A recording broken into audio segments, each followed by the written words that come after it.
Hello and welcome to the British Society of Gastroenterology Trainees Podcast. My name's James Kennedy and I'm a gastroenterology trainee in the Thames Valley. Today's guest is Dr. Cathryn Edwards. Cathryn is a consultant gastroenterologist at Torbay and South Devon NHS Trust. Cathryn was BSG President from 2018 to 2020 and prior to that was the Society's first female secretary. She began her career reading modern history at Oxford before heading to Newcastle to study medicine. She then returned to Oxford to train in gastroenterology and carry out a DPhil as an MRC fellow looking at diversion colitis. Her clinical interests lie in luminal gastroenterology, particularly inflammatory bowel disease, and she has just been appointed Associate Editor for BMJ Open Gastroenterology. So, welcome to the podcast, Cathryn. Thank you so much for joining us. And to kick off, congratulations on quite a rollercoaster of a time as BSG President over the past 2 years. You handed over the reins to Alistair McKinley in June this year. Can you just talk to us a bit about the highs and lows of the past 2 years? Oh, thanks, James. It's a real pleasure to be chatting to you again. And yes, you're right. There were certainly some real challenges within my 2-year presidency. And looking back, I guess they were there right at the beginning. It wasn't just the COVID challenge. That was sort of the icing on the cake, I suppose. But I think for any membership organisation which is in transition and facing a period of change, which after 82 years in existence, inevitably you're going to be seeing in an organisation like the BSG, the major challenge was membership engagement, because without your members, the society is nothing. And so for me, right at the beginning of that 2-year period, I was very acutely aware that we had both change that needed to be effected internally within the organisation in order to meet the membership engagement challenge, and also in our external interface as the authoritative voice of gastroenterology and hepatology in the UK. So some of the approach to that was premeditated, but some was forced upon me by circumstance. And indeed, for the first 6 to 9 months of my presidency, we were in transition between chief executive officers. So the presidency took on a slightly more executive feel than it would normally have.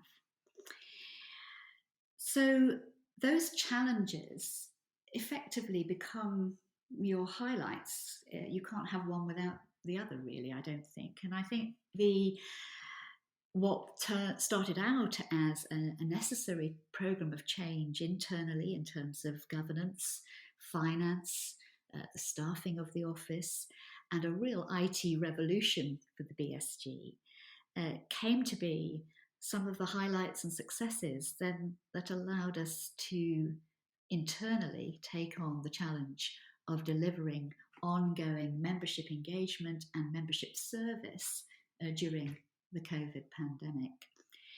And separately, I think the external interface during that time, again supported by those internal changes that we were able to make, meant that we had a more engaged voice with partners, partner membership organisations such as the RCP, again, which stood us in very good stead, working collaboratively during the pandemic, and also with patient organisations. And I think I'd probably highlight there groups like Crohn's and Colitis UK, and again during the pandemic, to be able to work at a national level with Crohn's and Colitis UK to support the registry, developing the web tool, which allowed a direct patient engagement with the society, with government, in terms of estimating people's level of risk. So that was one of the real successes for me, to be able to really use that external engagement in an incredibly positive, patient-orientated way during the last 6 months of my term. And putting those two things together, I think what started as the big challenges and the roller coaster you referred to actually ended up kickstarting a period of change and transition that has evidenced a better engagement of our members. And I was really delighted to see that in the recent elections for council, for sections, we had 14 people stand for council election. I think that's an all-time record in the BSG history. So I think good things came out of some challenging times. That's a fantastic way of looking at it, isn't it, Cathryn? That for a time that's brought so many challenges, so many difficulties for many people, it's great to see that the organisation came out stronger in many ways because of it. Now, if we start to rewind the clock and look a bit more at your career in focus, if we go back to the start of your story, so you had a slightly unusual path into medicine, some might say. So, having started life doing a history degree, are you okay to tell us a bit about your inspiration to becoming a doctor and your path to medicine? Yes, it was an odd journey into medicine, and not one I expected. But I think you're right in highlighting the inspiration part of it, because there are always things that happen to us in our lives or people that we meet that really flick a switch sometimes. So when I was 16, as part of some very routine for school, community service work, we had to find a local organisation in which we could volunteer as part of our sixth form years. And so I started to volunteer at our local hospice, my local hospice in Sheffield, where I grew up. And it became very apparent very quickly that this was something that really affected me quite profoundly. It changed the way I thought about things. It changed the way I thought about myself. And before I knew it, I was acting as what they described then as a nursing volunteer. It was a very interesting role. It meant that you got early training with a experienced, fully qualified RCN, and that you were allowed to effectively perform the role of what we now call a healthcare assistant or nursing auxiliary in the context of an inpatient palliative care unit. And as a result of that volunteering and the people I met there, the patients I met there, I became to think of, in terms of career, in terms of the caring professions, which of course by necessity would be science-based. And of course, although I was a bit of an all-rounder at school, my natural inclination was to do the things that within my comfort zone. And I had a sort of relatively natural ability for music, for arts, and for languages. I really enjoyed languages, I think because they're part of one's ability to communicate with lots of different people.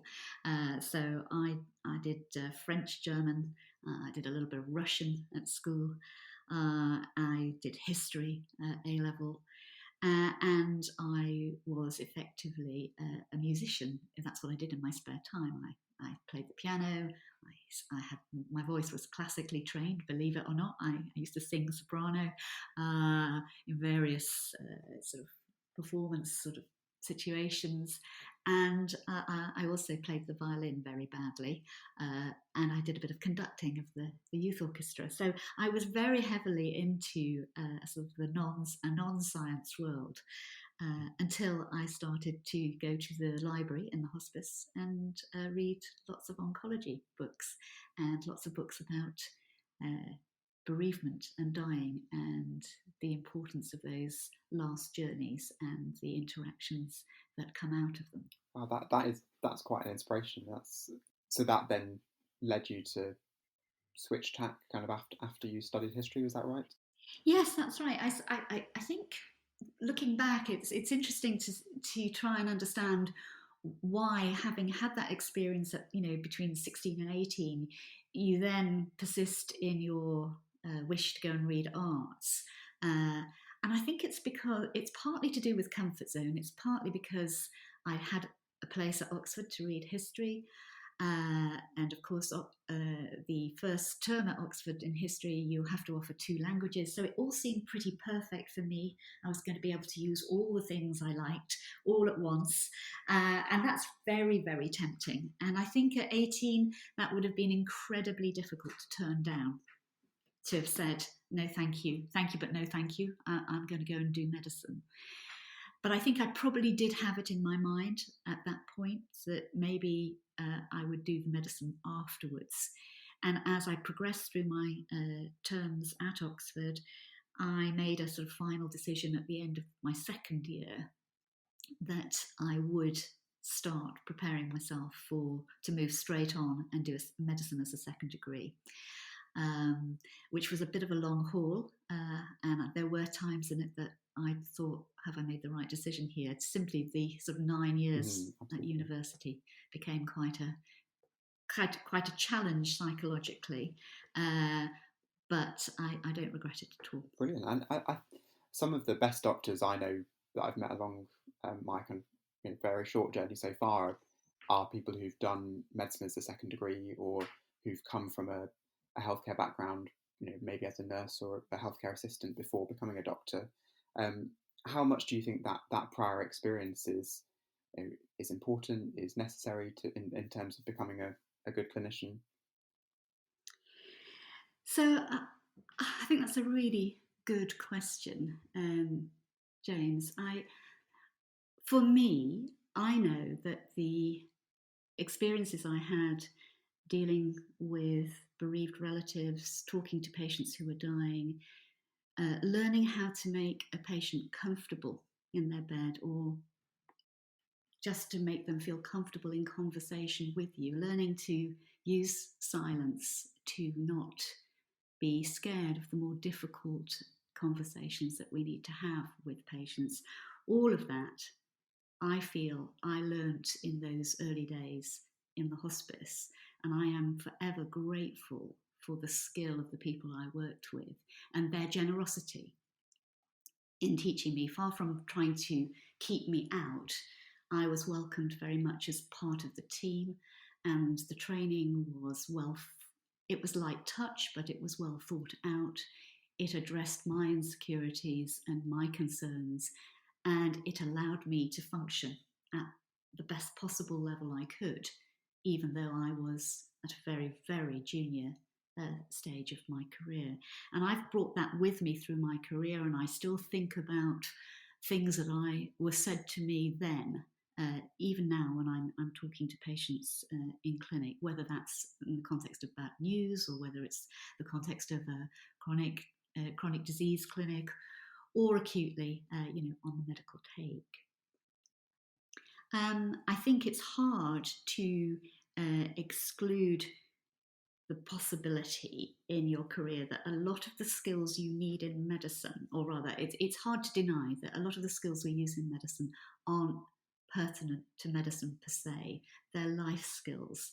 They're skills that you need to develop as part of your experiential learning of both life and maybe a little bit of sort of self-discovery and self-understanding, so that we know where our strengths and weaknesses come, but that we're not afraid to use and play to our strengths in the way that we approach our career choices. And I guess that's what I've most learned. It's really important to understand your motivations and your skill set in order to both continue to learn, lifelong learning, but also to know perhaps where you may be happiest and most settled in your career. I think that's a really great point. And you touched on there a few of your loves outside of medicine. The fact that you're a polyglot and playing the piano and violin. How much of that have you managed to keep up alongside your busy schedule at the moment? I knew you were going to ask me that. So I guess I've been very bad. It's really hard to maintain a level of practice that would keep you able to perform at any level, amateur level. So I last sung in public in 2006, which gives you an idea of how little practice I've done since. And I certainly won't be returning to public singing. I keep my singing to myself these days. In terms of the piano, until very recently, I've always had a piano at home. I'm just without one at the moment, and I do intend to go back to some playing for fun. I haven't touched the violin for absolute years. It was never my favourite instrument. I guess the greatest thing about the orchestra was that I got to conduct it, and maybe that says something about me, but I love the fun of everybody else's parts and bringing everybody else together in to make a cohesive sound. So it was the conducting I most enjoyed about my orchestral days, but I haven't done any of that either for a long time. Okay, so you're not going to be setting up any Zoom choirs within the BSG? No. I think I would definitely take a back row seat in that. What I have done instead is I've tried to expand and keep my sort of creative sort of self going by continuing to learn new languages. I'm trying to keep up with my French and German, but that's always difficult to find conversational opportunities. But I am learning Afrikaans at the moment. So that's been a very nice creative outlet for me. And I'm very interested in interiors design and garden design. So that's what I do as my hobby these days. Excellent. And is that Afrikaans, that born out of your experience in Cape Town in 2015? Yes, it is. Yeah, the conversation, shall we say, the endoscopy room conversations amongst the nursing staff were all in Afrikaans. So when I was there, I decided that one way of becoming part of the team and showing willing was to try and join in a bit of that conversation. I'm very famous for saying something very funny in Afrikaans in my very early appearance in the endoscopy suite. When my Afrikaans wasn't very good at all. And to be honest, it's not until recently that I've taken it more seriously and tried to become at least conversational.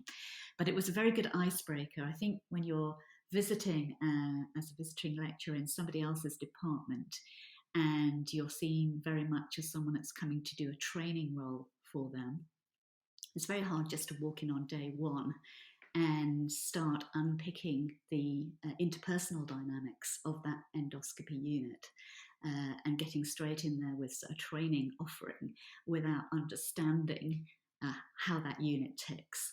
So having a little bit of Afrikaans, having a little bit of banter with the staff was a really good starting point for me because they could all laugh at my Afrikaans.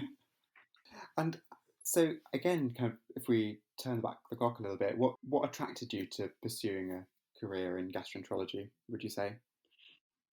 So again, I always sort of thought of myself as a palliative care physician or possibly a medical oncologist. That was the intent when I started to retrain, because you start with your comfort zone, you start with what has led you into medicine.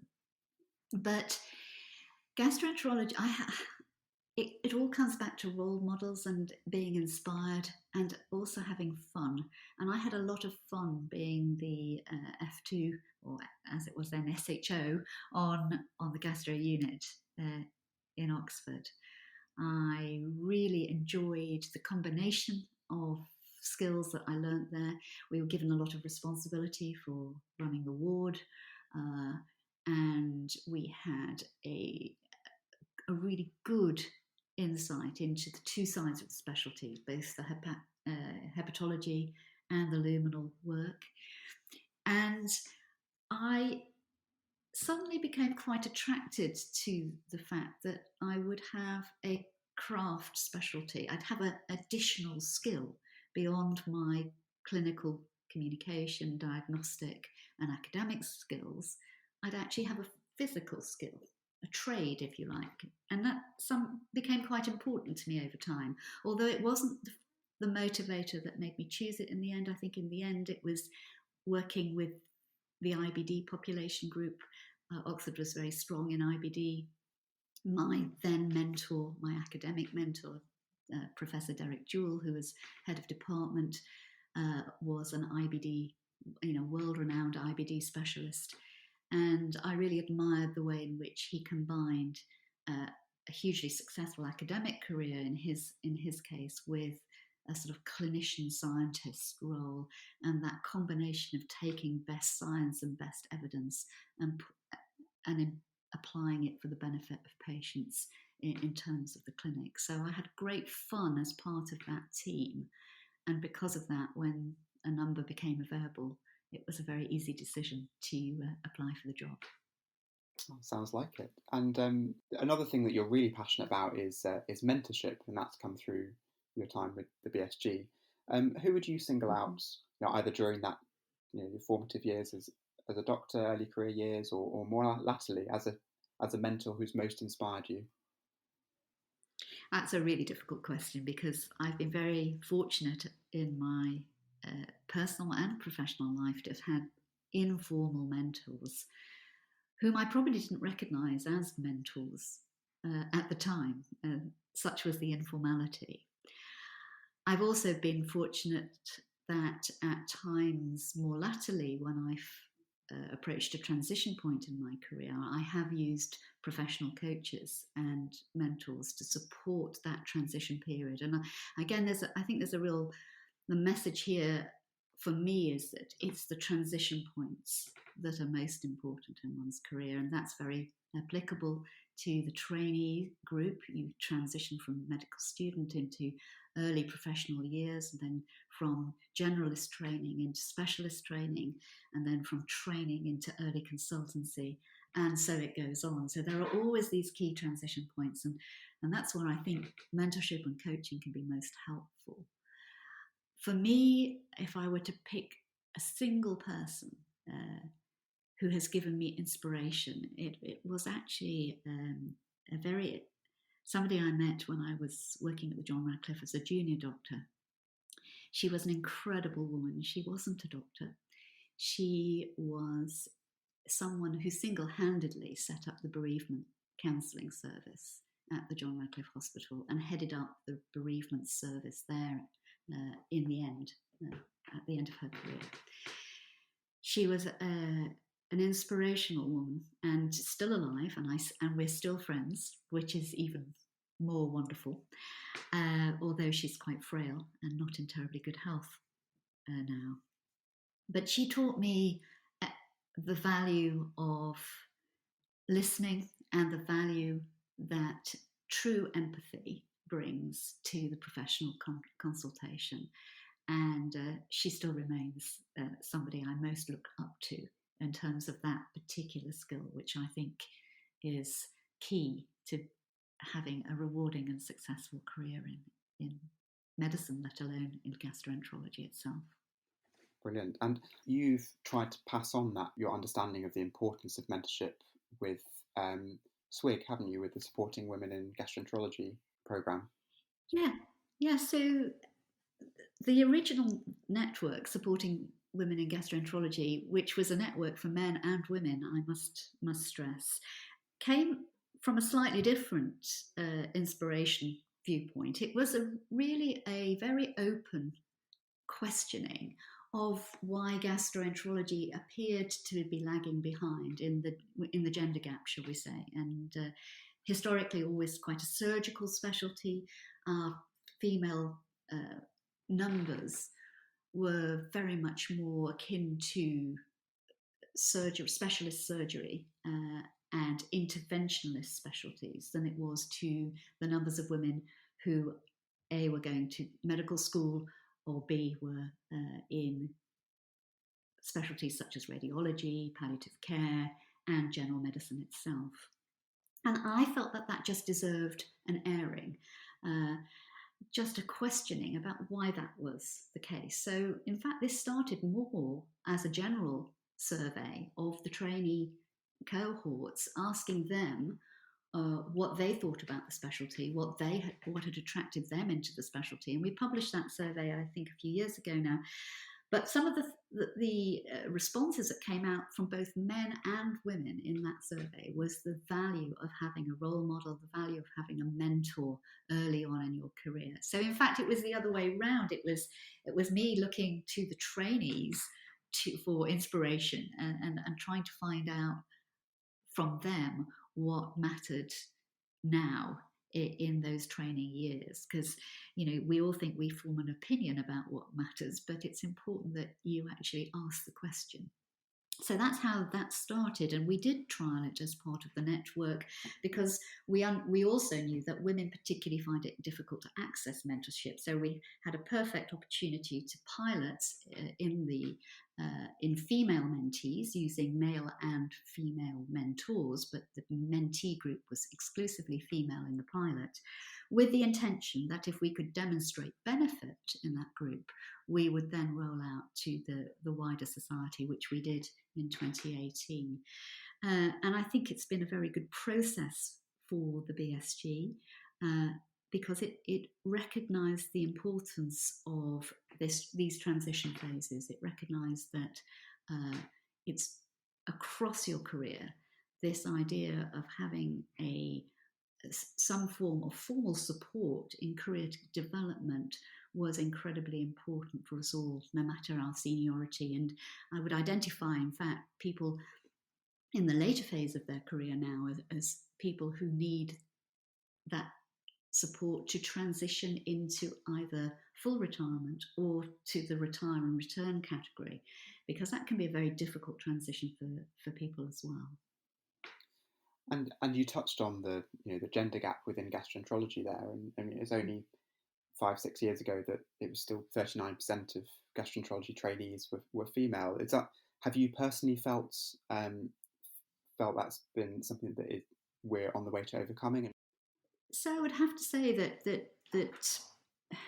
the sort of gender difference can work both ways. I mean, in many ways, if you are perceived as being unusual, that can work in your favour, and I wouldn't actively seek that, and I don't believe in positive discrimination. I think gender balance is a workforce issue for me. If you work in a specialty where you can't draw from the full pool of talent, then your workforce is going to be in crisis. And as a leader, you don't want your workforce to be in crisis. You want to be able to draw from the widest and most diverse pool. So in terms of my personal career, I have never felt disadvantaged, although I have felt that I'm unusual. And people have said that, oh, well, you're one of very few women doing this. So it tends to make you feel unusual, even if that doesn't make you feel disadvantaged. I have difficulty with this concept that you should be appointed to anything because you work in a district general hospital, or because you live in the north of England, or because you're a woman, or because you did a history degree before you did this is not how I see recruitment working. I think you have to look at people's skill set and make your decision based on that, and to get the richest and fullest combination of skills which make a good team, you need to draw from the richest and widest and most diverse pool. So for me, that it's a slightly different question, I think. I get uncomfortable when we start saying we need to ring fence positions, and I have actually been very against that as my time as president. But that is my personal view. I think the way you do that is you change the culture. You make the society and you make our specialty accessible, you make it transparent, and you make it very clear that diversity is welcomed and that we are an inclusive group. And that's about cultural change. So that's a huge challenge of the role. The implications of what you do during your tenure may have fallout 5-10 years down the line in terms of workforce planning. It is, and I think we have to be very mindful of perverse outcomes. Any changes you make within an organisation, you've got to try and forecast perversity as a result of that change, and it's one of the hardest things when you're as a group trying to shape a membership group or any group for the future, to try and avoid the exact perverse outcome you were trying to avoid in the first place. So it's also part of the fun, though. And the key to inclusivity is to ask the question, is to establish those groups, is to get feedback. I think it's organisations that don't listen to feedback and don't embrace some of the changes that are necessary as a result of that feedback that run into difficulties. And certainly, when one of the most fun things I was able to do as president is set up, with council's permission, fully discussed through the appropriate channels, a transition advisory group, which was to identify a small group of trainees and early years consultants who could actually have a focused input into strategic questions for the society, without actually holding any councillor or major section role. And they basically acted as a focus group, so we could discuss in confidence ideas about how membership engagement might be improved. And they were a fantastic group to work with, and I was really grateful to all of them for taking part. And we had some very, very interesting discussions about how you create a strategy which is innovative for a membership organisation that's been around for over 80 years. And what would you say has been your proudest achievement to date? Oh, this is another difficult question. So I think we think of the things we do in our lives, probably we separate the personal and the professional. I think in both personal and professional, what's given me the most satisfaction is seeing things come full cycle. And it's hard not to cite the BSG as one of the most important cycles of my professional life, starting as secretary, and the fantastic experience and the enjoyment I got out of that role, and then culminating in presidency. But I think I'm going to set that to one side, and I think maybe at a personal level and professional level, the work that I did as chairman of the board of my local hospice down here in South Devon gave me an opportunity to get that cycle completed from those very, very early days back in Sheffield. So I joined as a trustee, a member of the trustee board of my local hospice, and then quite quickly was asked if I would chair the board during a period of great change. So there's a bit of theme coming out here again, lots of change.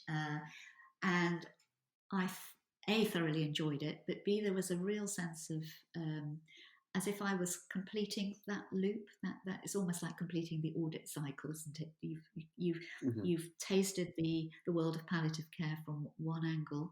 You've tried to incorporate the really wonderful lessons that I learned, in the hospice, in your clinical practice. And now you were able to bring that to bear in the context of organisational change, governance reform, and supporting the whole organisation, both clinical and administrative. So I guess my time as chair of the board here down in South Devon at my hospice has been one of the most important and gratifying cycles recently. And to leave off, if you had to pass on one piece of advice for an early career gastroenterology trainee or someone considering applying to the specialty, what would it be? I'm very wary of advice. Okay, that's fine. I think the best sort of advice comes through an ability to have an ongoing conversation with somebody who understands and can allow you to grow and make your decisions well. But I do think there are, something I said, I think, early on around understanding your skill set as an individual, both your strengths and your weaknesses, and understanding your motivators are really key to good decision making in your career. And so if I had to sum that understanding up in a process, I would probably say make sure you understand both. But when you come to make that final decision, which subspecialty shall I do, which specialty, which hospital, try and ensure that you make your decision with your heart as well as understand it with your head. It'll always keep you motivated in your career. Thank you very much. Thank you so much for coming today. It's been a real pleasure, James. Thank you very much for inviting me. Thank you for listening to the British Society of Gastroenterology Trainees Podcast. Please do listen to our other episodes available at www.bsg.org.uk/trainee-podcast on SoundCloud, Spotify, iTunes and Pocket Casts. And don't forget to give us a rating and leave a review wherever you listen.